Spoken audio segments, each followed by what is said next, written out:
¿Cuántos aman la palabra del Señor? Hay varias palabras que usa el apóstol Pablo en este escrito de Colosenses, pero hay dos que llaman mucho la atención, que es la palabra sabiduría y es la palabra inteligencia. Diga conmigo, sabiduría e inteligencia. Sabiduría e inteligencia. La palabra sabiduría es saber instruir lo que Dios ha puesto en mi espíritu. Saber intuir lo que Dios ha puesto en mi espíritu. Tengo una intuición, dicen las personas.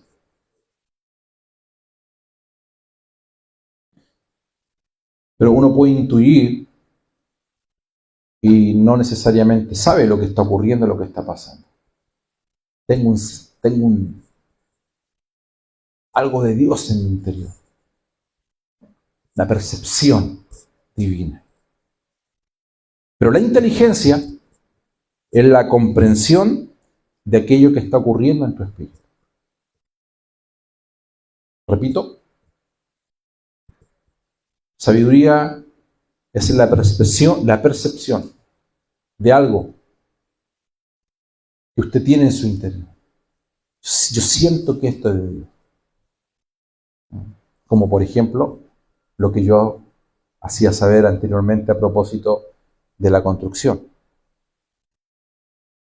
Pero la inteligencia es saber, es comprender, poner las cosas en orden de aquello que te está pasando. La Biblia NBI no usa la palabra inteligencia, usa la palabra comprensión. Y allí como que el panorama se aclara. Dios nos da sabiduría y también nos da ¿qué? Comprensión espiritual. Y cuando nosotros hablamos de voluntad de Dios, la voluntad de Dios, es tremendamente importante estas dos columnas. Porque mucha gente se pierde o pierde el rumbo, el no comprender hacia dónde Dios lo está llevando. Entonces nos quedamos que siento del Señor, yo sé que esto de Dios y no hay duda en aquello. El punto es cómo ordenas o cómo ordenamos esa percepción que Dios nos está dando en nuestro espíritu. Entonces la Biblia dice, pides y no recibes. ¿Por qué? Porque pides mal.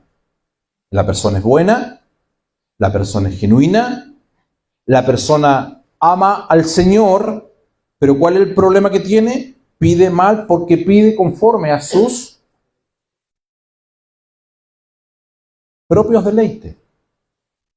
Y dentro de esos deleites, la equivocación, no, si yo sé que esto es del Señor, no, si yo sé que Dios me habló, no, si yo sé que... Y nos estamos poniendo en duda. Aquello está. Pero darle dirección, comprender el rumbo de esa palabra, es donde muchas veces nos equivocamos. La Biblia dice, resistid al diablo. ¿Y qué dice? ¿Y el diablo? O sea, las personas dicen, no, el diablo yo lo resisto, y se han llevado toda su vida resistiendo al diablo. Pero el versículo anterior dice, someteos, pues, resistir al diablo. O sea, agarramos la mitad del versículo porque nos acomoda. Lo resisto, pero lo primero dice, someteos, pues, a Dios. Si alguno ha pecado, pone la duda, ¿verdad? Si alguno, en una de esas, por si acaso, si da a lugar, si alguno ha pecado, ¿cuántos de ustedes pecaron hoy día? Baje la mano, no se preocupe. Pero si alguno de ustedes ha pecado, ¿qué dice la Biblia? abogado, ayúdenme por favor, tenemos a Jesucristo. ¿Cuántos creen eso? Pero el versículo anterior dice, estas cosas fueron escritas para que no pequéis. Pero si alguno entonces nosotros tomamos la palabra, la acomodamos, por ignorancia, por supuesto, y luego nos llenamos de problemas. El capítulo que hemos leído, el libro de Colosenses, hace 3 menciones, que son a las que me voy a dedicar los siguientes minutos. Son 3 verdades trascendentes e importantes. Quiero, si usted está anotando, que las anote. 3 puntos importantes para ser guiados y pedir que se lleve a cabo su voluntad. Número 1, las voy a nombrar primeramente y después las voy a explicitar. Número 1 tiene que ver con nuestra posición espiritual. ¿Cuál es la número 1? Diga conmigo, posición espiritual. Número 2, nuestra naturaleza del espíritu. ¿Cuál es? La naturaleza del espíritu. Y la número 1, ¿cuál es? Nuestra posición en Cristo. Lo segundo, nuestra naturaleza espiritual. Lo tercero, el ejercicio de la autoridad. Posición espiritual, la naturaleza del espíritu, nuestro ejercicio de la autoridad. Estas 3 cosas son elementales en un hijo del Señor para que la voluntad de Dios se lleve a cabo correctamente y espiritualmente usted pueda determinar en el Señor que la voluntad de Dios, conforme a Romanos 12, es buena, es agradable y es perfecta. ¿Cómo es la voluntad de Dios? Voy a preguntarlo de nuevo. No para que lo recitemos, sino para que lo discierna. ¿Cómo es la voluntad de Dios? ¿Es buena? ¿Es agradable? ¿Yes? Se lo repito por tercera vez. Y la idea es que haya menos amenes, para que entienda la pregunta en el espíritu. Pero responda a propósito de lo que usted está viviendo. ¿Me explico? ¿Cómo en la situación que me encuentro hoy yo puedo decir, pastor, ¿sabe? Estoy feliz con esta enfermedad. Sí, los que están viéndonos. El médico me dijo que me quedan 6 meses. Pero ¿sabe? La voluntad de Dios es buena. La segunda ya es agradable. Y no, lo perfecto no te alcanza. A menos que estos 3 puntos nos sean revelados en nuestro espíritu. ¿Y cuáles son esos 3 puntos? Número 1, ¿cuál es? Nuestra posición en Cristo. Lo segundo, la naturaleza que nos gobierna es la naturaleza del espíritu. Y lo tercero, comprender o entender cuál es el ámbito, el hábitat, el ejercicio donde opera la autoridad. Quiero que levante su mano derecha esta tarde y diga, con Cristo estoy, juntamente crucificado. Y ya no vivo yo, mas Cristo vive en mí.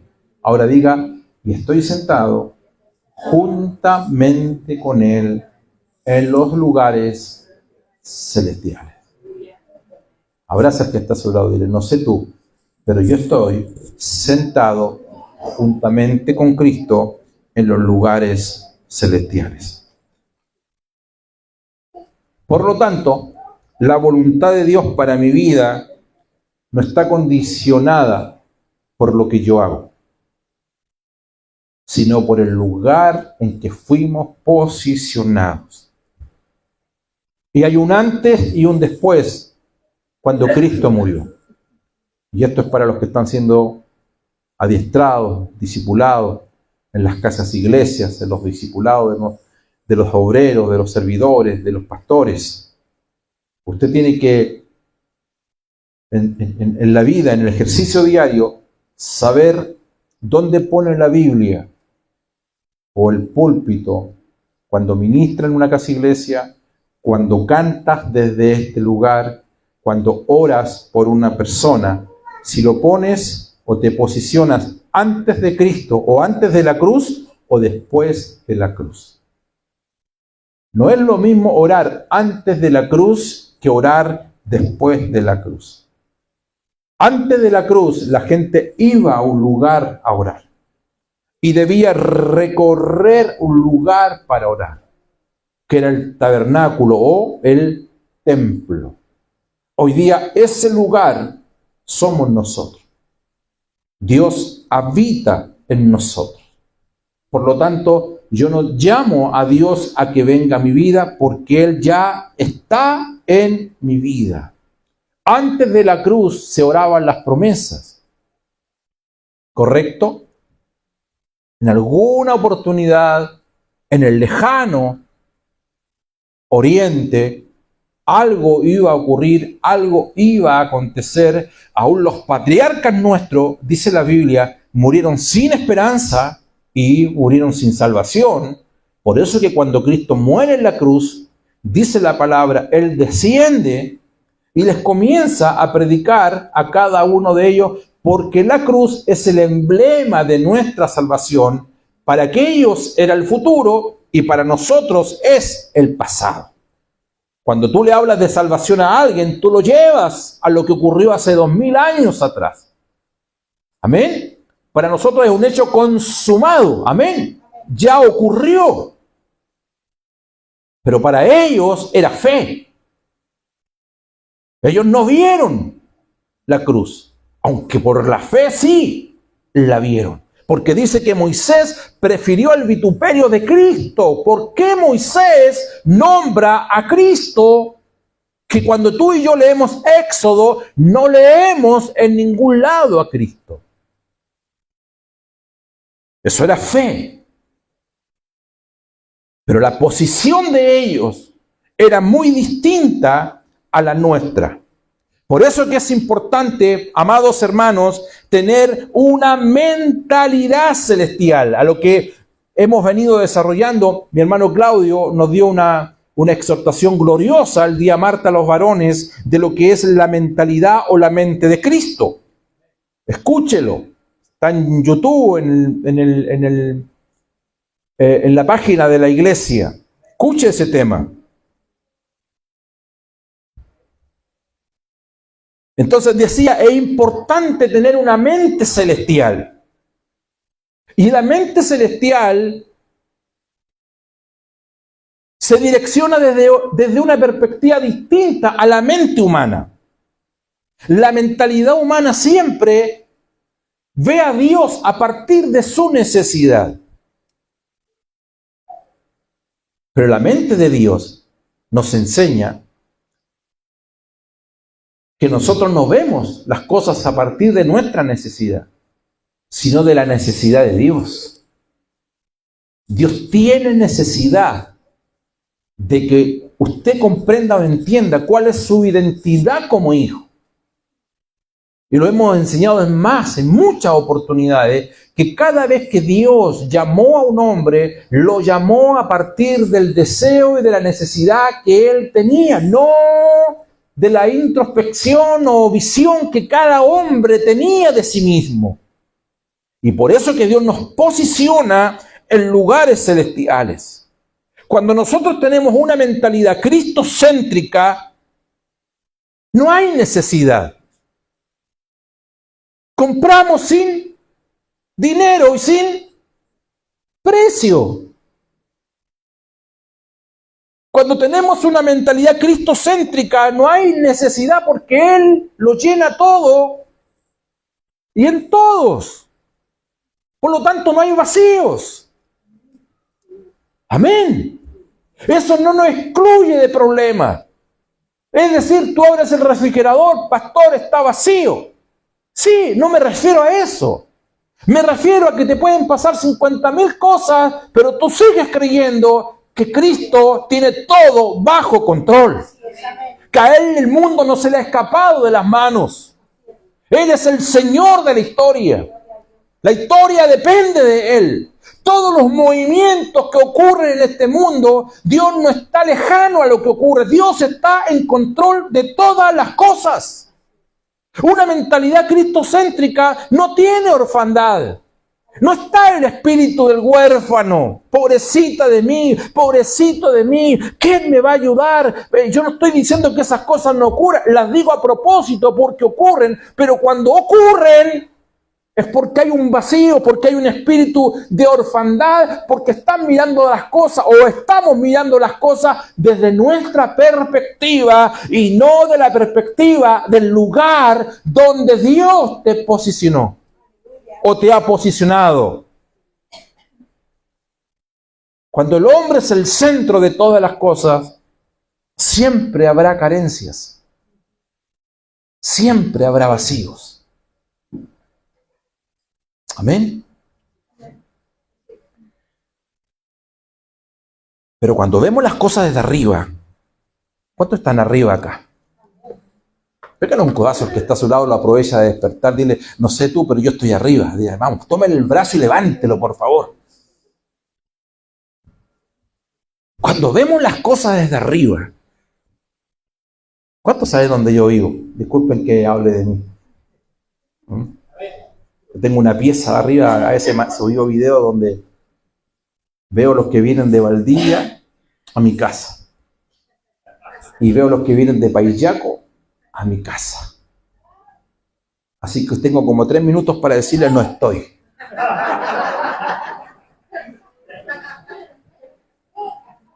Tengo una visión extraordinaria. Que cuando tú vives en las alturas, tú tienes una visión extraordinaria, hermano. Yo veo los pumas que nadie ve.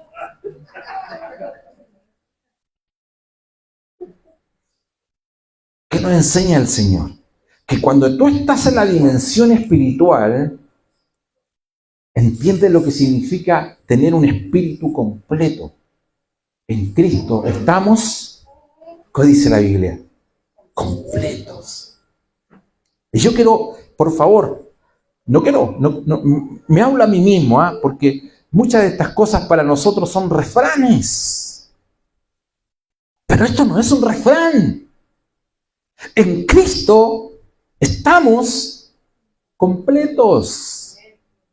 Es decir, no nos falta absolutamente nada. Pastor, pero usted nos acaba de decir que nos faltan varios millones para poner el techo. Usted tiene toda la razón, pero usted lo está viendo porque usted está viéndolo desde un punto de vista que el hombre es el centro de todo. Yo estoy predicando que Cristo es el centro de todo. Y cuando Cristo es el centro de todo, estamos posicionados en los lugares celestiales y que aunque estamos en el mundo, no somos del mundo porque nuestra ciudadanía no está abajo, sino está arriba y no pone la mirada en las cosas que se ven, sino en las cosas que no se ven, porque las cosas que se ven son temporales, pero las cosas que no se ven son eternas. Entonces, si tú pones la visión en las cosas eternas o en la eternidad, todo lo vas a mirar completado o terminado o consumado es. ¿Me entienden, no? Si en Cristo estoy completo y decimos todo fue hecho y ya está, ahora lo tomas como los muchachos del computador, tú lo copias, ¿qué haces después? Y lo pegas aquí en la tierra. Y ahora Dios te entrega todas las herramientas. ¿Cuáles son las herramientas? Conocimiento y ¿qué más? Sabiduría y ¿qué más? O comprensión. ¿Para qué te entrega esa herramienta? Para que bajes aquello que Dios te mostró y te entrega la herramienta para que las comiences a aplicar aquí en la tierra. Cuando tú viste algo, tú ya lo tienes. Llamamos las cosas que no son como si fuese. Dios te vio a ti y a mí antes de la fundación del mundo. Pero tuvo que nacer tu mamá. No está mi hermana, la pastora Teresa. ¿No? Pastora Teresa, ¿me ve? Levante la mano. ¿Cuántos conocen a la pastora Teresa? Cuando Dios creó, ¿cómo se llamaba su mamá? Erika. Ahí está al lado suyo, miren.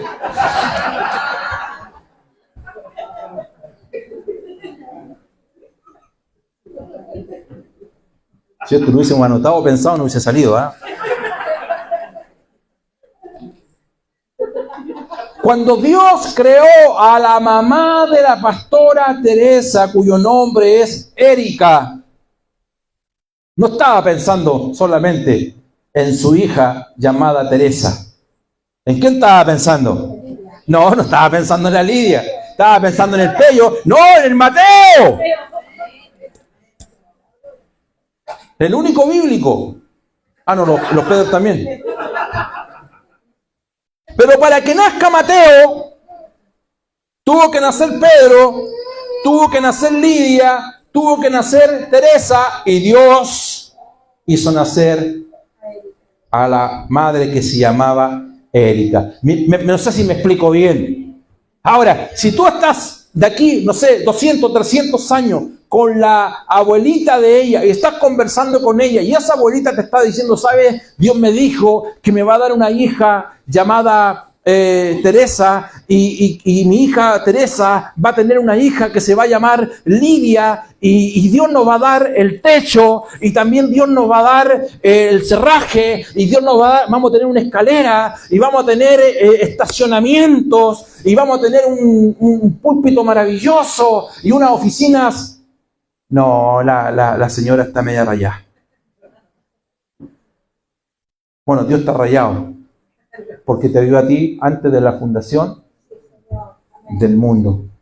Por eso que cuando nosotros estamos en los lugares celestiales, necesitamos sabiduría y comprensión o inteligencia espiritual para discernir, no solamente instruir, no solamente percibir, sino leer el mundo espiritual a propósito de las cosas que te puedan ocurrir, de los acontecimientos que puedas pasar. O si no, te vas a quedar solamente resistir al diablo y él. No, primero sométete a la palabra. Por lo cual también, dice Colosenses, también nosotros desde el día que oímos, no cesamos de orar por vosotros y de pedir que seáis llenos. Mira la oración que hacen ellos, ¿eh? Te das cuenta que esta oración no es de la necesidad de ellos, sino de la necesidad de Dios que ellos tienen. ¿Y cuál es la necesidad de Dios que ellos tienen? Es que sean llenos del conocimiento de su voluntad en toda sabiduría e inteligencia espiritual. Tú puedes orar como lo hizo el Señor, que multiplique los panes y los peces. Pero si la gente se va sin conocimiento y sin sabiduría, el hambre se le va a acabar afuera y van a volver a lo mismo. Que nuestra oración en Cristo sea que Dios nos dé sabiduría, que Dios nos dé inteligencia espiritual, de modo que podamos usar las herramientas para salir de la situación en la cual nos encontramos. Hay 3 puntos establecidos en esta lectura. Primero, ya lo dije, en el Espíritu estamos completos. Levante su mano derecha, diga, en Cristo estoy completo. Ahora dígalo de verdad, diga, en Cristo estoy completo. No me falta absolutamente nada. Lo que me falta es consolidar en el día a día. En Cristo, en Cristo, en Cristo. No necesito amor, Él es amor. En Cristo. Pastor, estoy tan conflictuada, pero en Cristo tú tienes paz. ¿O no? ¿Cómo vas a estar conflictuada? Estoy tan desorientada, pero si Cristo es la luz, ¿cómo vas a estar desorientada? Si Cristo es la luz. ¿Te das cuenta que de la posición espiritual versus la posición terrenal nos confundimos de un minuto a otro?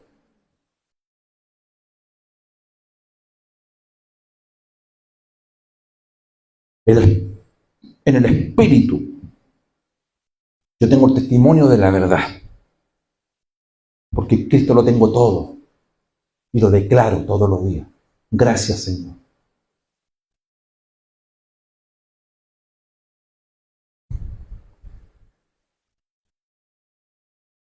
Pablo dice en Corintios 2:12, 1 Corintios 2:12, y nosotros no hemos recibido el espíritu del mundo.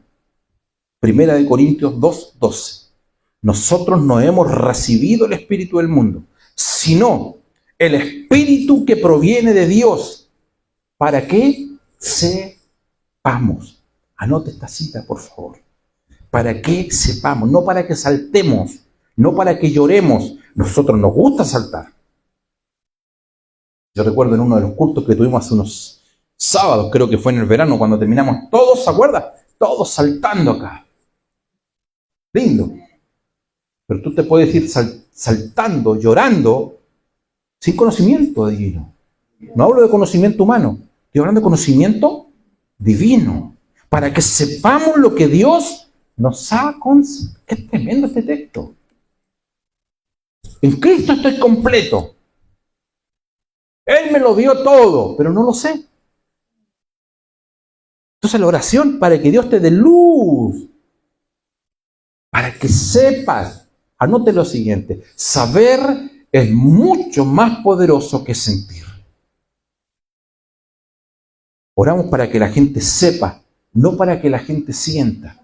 Oh, yo fui al culto y predicó la pastora Tamara, o el pastor Manuel, o el pastor Rosalo, o la pastora Roxana, hermano Patricio, Pedro, quien sea. Fui a la casa iglesia y escuché un testimonio y sentí la presencia. ¿Sentiste?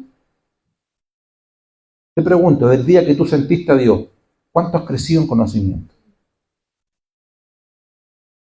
Buena pregunta. Y una palabra que Dios te confronta. Del día que tú sentiste, ¿cuánto has crecido en conocimiento? Vale decir, junto con la inteligencia, la sabiduría, es decir, esas dos espadas que en el día a día nosotros debemos usarlas.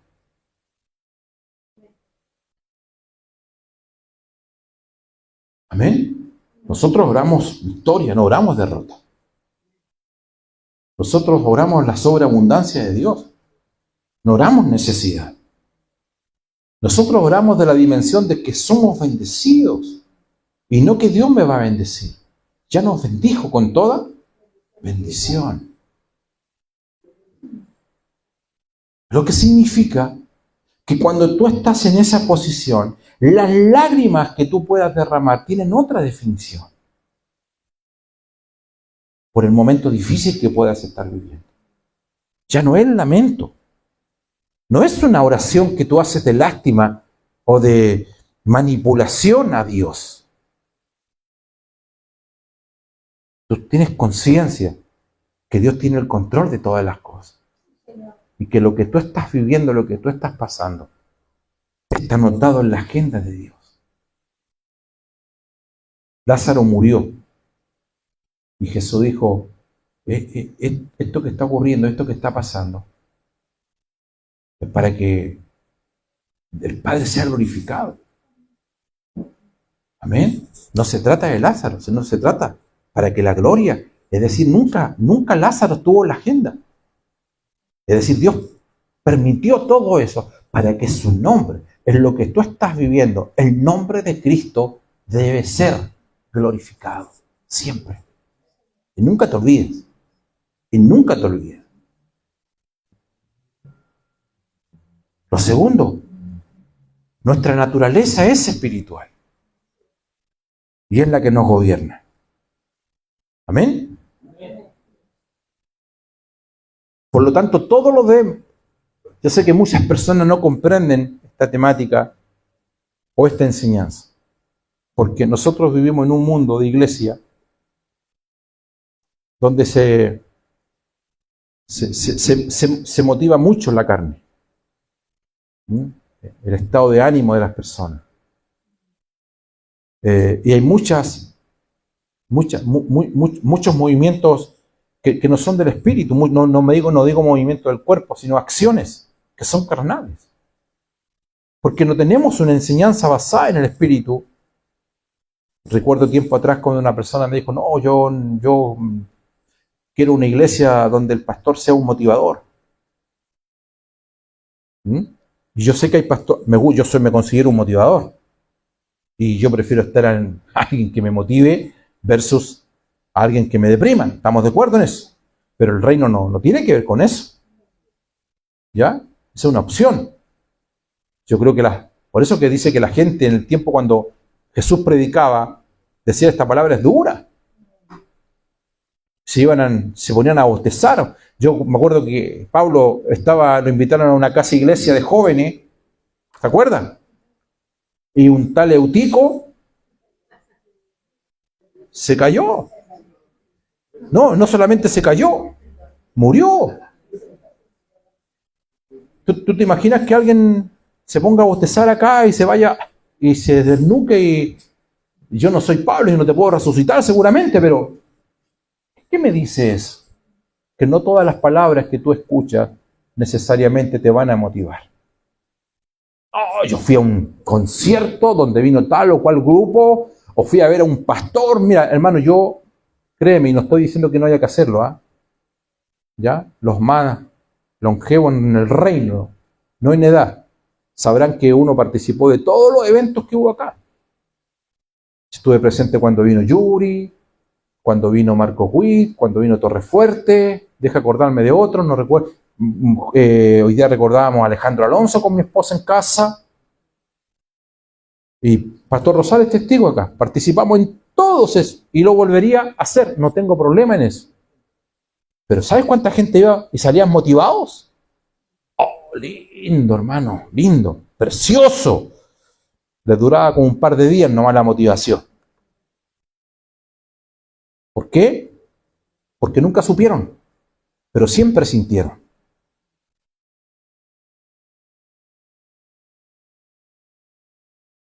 Pablo, 2 Corintios 4:13 dice, pero teniendo el mismo espíritu de fe, conforme a lo que está escrito, voy a leerlo nuevamente, 2 Corintios 4:13, pero teniendo el mismo espíritu de fe, conforme a lo que está escrito, creí, por lo cual hablé. Nosotros también creemos, por lo cual también hablamos. Decía, nosotros oramos desde la victoria, no desde las derrotas. Todo el activismo espiritual que tenemos es de esa posición. Recuerde, número 2, nuestra naturaleza es espiritual. Vivimos en el espíritu y andamos en el espíritu. ¿Cuántos lo creen? ¿Cuántos espirituales? Los espirituales levanten la mano esta tarde, ¿ya? Los espirituales que lean Gálatas 5:25, diga, si vivimos por el espíritu, no hay ningún espiritual, mira. Los espirituales solamente, levanten su mano, leamos todos juntos, los espirituales, Gálatas 5:25, si vivimos por el espíritu, andemos también por el espíritu.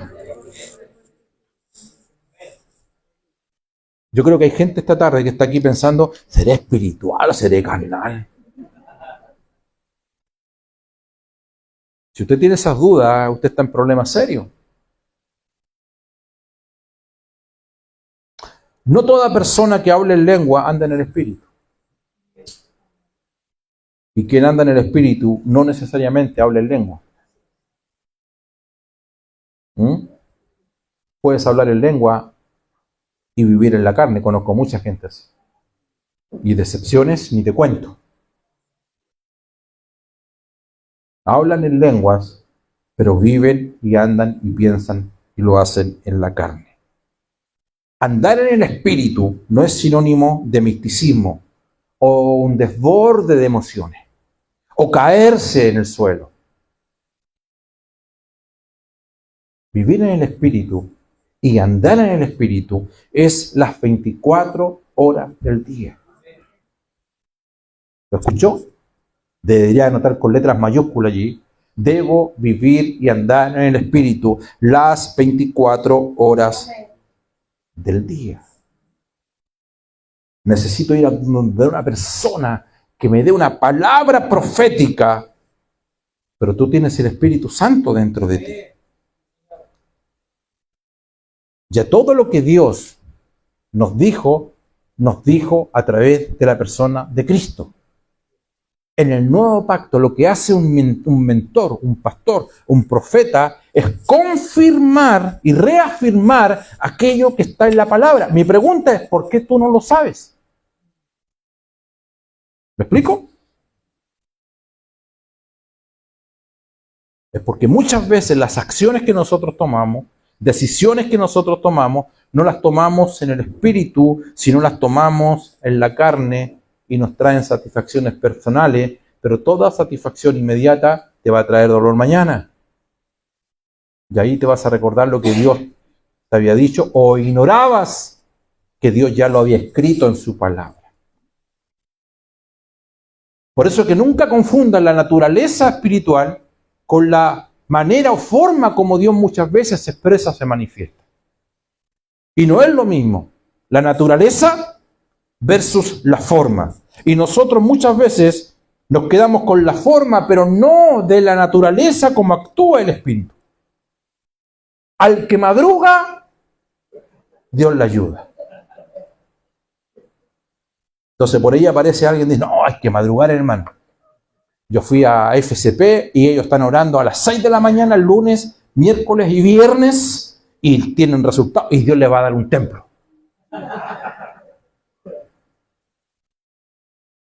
Es verdad, pero nosotros no estamos haciendo doctrina de que Dios solamente habla a las 6:30 de la mañana y solamente habla el miércoles, o sea, el lunes, el miércoles y el viernes. No, que yo justo oré el día martes. No sirven los martes, hermano. No. Me estoy tratando de darme a entender. ¿Me explico o no? Entonces, antes eran las oraciones largas, las vigilias largas, y nosotros nos llamamos en vigilia, y yo no digo que eso no haya que hacerlo. Yo te estoy hablando de la naturaleza, no la forma. La forma es un testimonio. La forma es una vivencia. La forma o la naturaleza fue tu experiencia. Pero hay algo que es absoluto de Dios. Y Dios se expresa y se manifiesta de una forma conforme a su espíritu, que voy al tercer punto rápidamente para que no se nos vaya la hora, en la cual nosotros debemos someternos. O sea, enseñanza. Nunca hagas de la experiencia de aquel que está a tu lado una doctrina. Hay veces que... No hay veces. Siempre Dios habló. Bueno, lo dice la Biblia. Habiendo Dios hablado, siempre Dios habla. Y Dios sigue hablando. E interpretamos su palabra. Aquí en la década del 90 Dios habló de manera explícita, con voz audible, cuando se oró por las ciudades, cuando se tiró aceite en avión. Ustedes recuerdan los más antiguos. Yo estuve presente en todas. Íbamos a los cerros a orar. Pero fueron oraciones específicas, en un tiempo específico. Entonces tú te das cuenta que a veces gente quiere extrapolar experiencias proféticas que ocurrieron en un momento determinado a gente determinada y traerlas y no funcionan. Mi pregunta, ¿por qué no funcionan? Porque Dios le habló a ciertas personas, como te habla a ti, de ciertas cosas, interpretadas en la palabra, y aquel que está a tu lado las quiere transformar en una vivencia espiritual y no le funciona. Entonces nosotros vamos a la naturaleza. ¿Cuál es la naturaleza? Vivimos en el Espíritu. Caminamos en el Espíritu. Nos dice que hay horas en que tú vives en el Espíritu. No, el culto estuvo súper espiritual porque la música que cantaron los hermanos me tocó. También nos pasa. Pero eso se llama Cuando el Espíritu Santo, de forma maravillosa, articula nuestras emociones. Pero no siempre es así. Usted ha llegado muchas veces sin fuerza. Aún más, ha llegado desanimado. Y yo lo noto de acá, así que no me venga a cerrar a poner carita ahora. ¿No? Pero yo también, es solamente que a mí se me nota menos, porque tengo que predicar. Y después que llego, digo, verdad que tengo que predicar, tengo que poner cara de pastor. ¿Qué hace? ¿Qué hace que usted estando enferma venga? ¿Qué hace que usted tenga un problema con su cónyuge y lleguen? No importa que no se sienten juntos. ¿Qué hace que usted tuvo un problema con su hija, con su hijo y todos llegaron acá? ¿Qué hace? No, pastores, que yo no soy hipócrita, no. No estoy hablando de eso. Eso hace que somos maduros. Convicciones. No emoción. Convicción. Y te fuiste sin sentir absolutamente nada. Y te quitas peleando en el auto para allá. Porque la cosa no se ha arreglado. Pero somos de convicciones. Es el punto, hermano. Somos de convicciones. La espiritualidad no la puedes reducir al mundo de las emociones. Maldito aquel que confía en el corazón. Engañoso y perverso es el corazón. Hoy siento, mañana no siento. Hoy siento, mañana no siento. Y el corazón regula. Me encantaría, te lo digo con todo mi corazón, que Dios todos los días articule mis emociones. Y le entrego mis emociones, mis sentimientos, que Él señoree por sobre todas esas cosas. Amén. No siempre levanto las manos porque no tengo ganas de levantar las manos. Amén. Así que abraza al que está a tu lado, dile, te voy a abrazar porque tengo que ser un hombre de convicción. Abrázalo, no, vamos.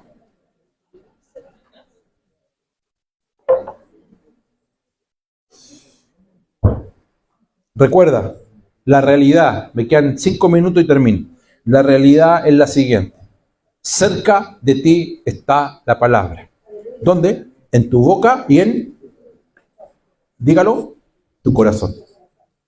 Cerca, Juan 1:1, cerca de ti está la palabra.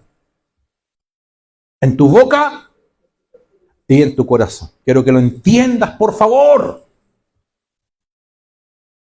Cerca de ti está la palabra. En tu boca y en tu corazón. Que si confiesas con tu boca, nosotros le hacemos esta oración al pecador para que se rinda a Cristo. Y esta es para la iglesia. Para nosotros, en el día a día. Cerca de ti está la palabra, en tu boca y en tu corazón. Que si confiesas con tu boca que Jesucristo es el Señor y crees en tu corazón que Él te lo levantó de la muerte, serás salvo. Serás soso. Declaras salud, declaras liberación, declaras prosperidad. Eso significa soso. No llames a Dios desde las alturas para que descienda, ni de abajo para que ascienda. Es decir, ¿dónde está Dios en la situación que estoy viviendo? Cerca de ti. Aleluya. En tu boca y en tu corazón.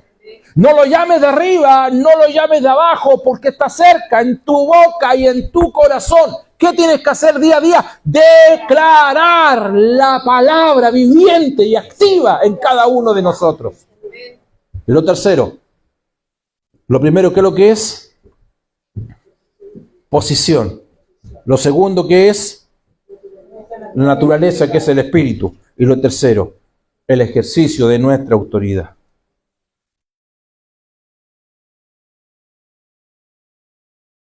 Las nuevas criaturas, según Pedro 1:23, han sido renacidas, no de una simiente corruptible, sino incorruptible, por la espolla, por la palabra de Dios que vive y permanece para siempre. Primera de Pedro 1:23. Hemos sido renacidos. Esta gente bella que está esta tarde en este lugar tiene que escuchar esta palabra. Y aquellos que están viéndonos a través de las redes sociales, hemos sido renacidos, no de simiente corruptible, sino de incorruptible, por la palabra activa de Dios, que vive y permanece en nosotros. Hemos sido engendrados por Dios. Por eso que cuando uno habla, si un perro engendra, ¿qué engendra? Ayúdenme. Perro. Si un gato engendra, ¿qué engendra? Si un caballo engendra, ¿qué engendra? Todo va de la mano, alineado con la naturaleza. Pregunto, si Dios engendra, ¿qué engendra?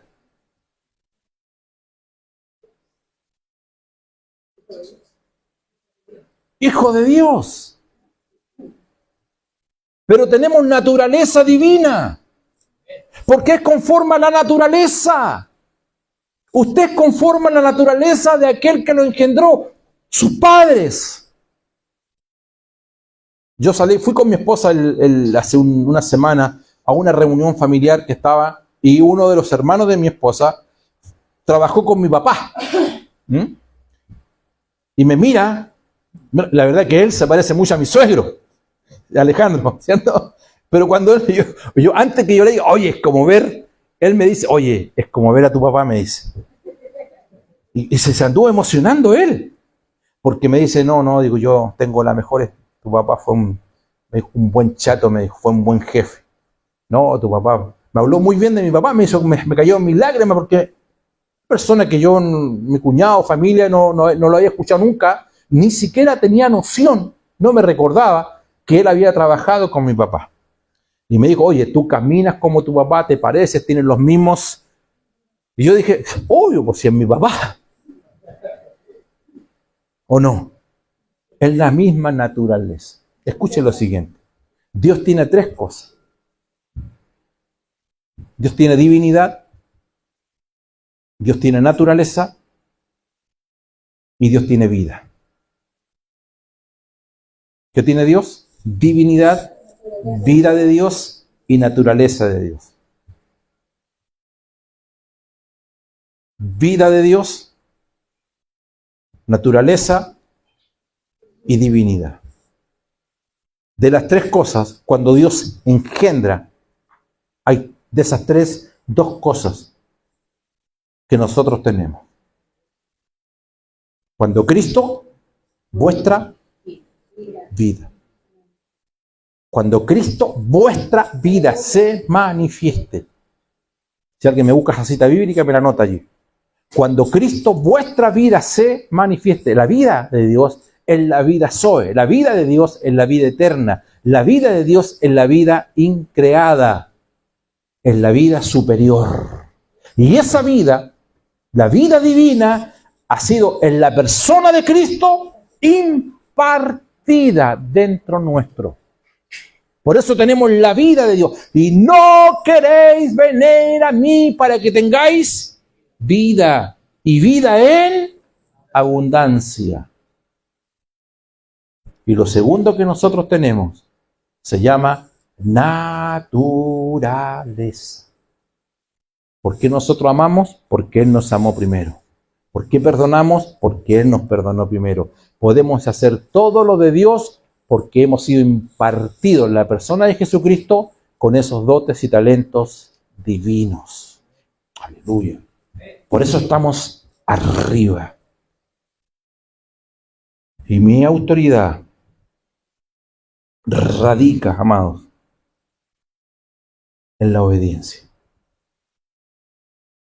Ese es el ejercicio de nuestra autoridad. Es la obediencia. Donde no hay obediencia, no hay autoridad. Mi autoridad radica en mi obediencia.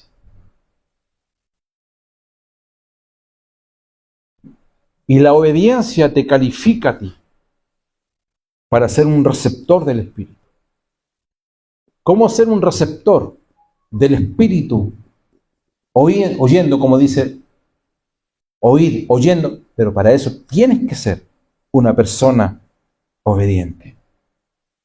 Recuerde estos 3 fundamentos: nuestra posición, nuestra naturaleza y nuestra autoridad. Bendito sea el nombre de nuestro Señor. Póngase en pie, por favor. Póngase en pie. Padre, gracias por esta noche. Gracias, Señor. Gracias. El pan ha sido partido, Señor, y luego será repartido y seguirá siendo repartido, partido y repartido, partido y repartido en las casas, en la semana, en la familia. Que esta palabra cada uno la lleve a casa, en los carros, la volvamos a escuchar y sigamos partiendo, porque tu palabra es abundante, Señor. Tenemos una posición y lo hemos enseñado tantas veces por años. Tenemos y gozamos, Señor, de una naturaleza espiritual. Allí radica todo. En Cristo estamos completos, allí en nuestro espíritu. Allí le profetizaste a la mujer samaritana, de tu interior. No de afuera, no del pozo, no en el pozo. No en el pozo. Hemos estado muchos años, Señor, tratando de aliviar nuestra vida en el pozo. Pero el pozo fue antes de la cruz. Hubo un tiempo que todos buscábamos el pozo, hasta que tuvimos luz, que dentro de nuestro hay una fuente. Gracias, Señor. En el espíritu.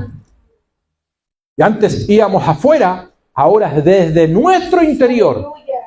Señor, este río comienza a fluir hacia afuera, Señor. Gracias, Señor. Que cada palabra que sale de nuestros labios es el río de Dios, la fuente poderosa que comienza a empapar y a mojar a muchos, Señor. Y todo radica en un fundamento que es tremendo, que es la obediencia. Los hombres de la fe cometieron muchos errores, Señor, pero fueron obedientes. Es cierto que Abraham se equivocó, pero perdura la obediencia finalmente. Lo mismo con Moisés. Ellos no conocieron la gracia, ellos no conocieron al Cristo glorificado, resucitado e incorporado. Pablo lo tuvo. Y por eso que Pablo hace mención y dice: yo, de los de la reputación, nada nuevo tengo que aprender. Porque alguien que ha recibido a Cristo y le ha sido revelado a Cristo en su interior, Padre, ¿qué tiene que aprender de la religión? No es información. Estamos hablando de sabiduría. No es conocimiento natural, es comprensión. Sabiduría e inteligencia espiritual, Señor, son los 2 baluartes que necesitamos para avanzar y crecer, Señor, en esta vida, Señor. Gracias, Padre. Gracias por esta noche. Te honramos, te agradecemos. Esperamos una semana gloriosa y poderosa, Señor. Tu palabra dice que el justo le irá bien. Espero en el Señor escuchar buenas noticias esta semana de mis hermanos. Provee, Señor, que podamos dar testimonio de milagros financieros, testimonio de milagros de sanidad, testimonio de milagros de restauración familiar, restauración en los matrimonios. Activa la vida del Espíritu en cada uno de nosotros, Señor. Bendito sea tu nombre para siempre.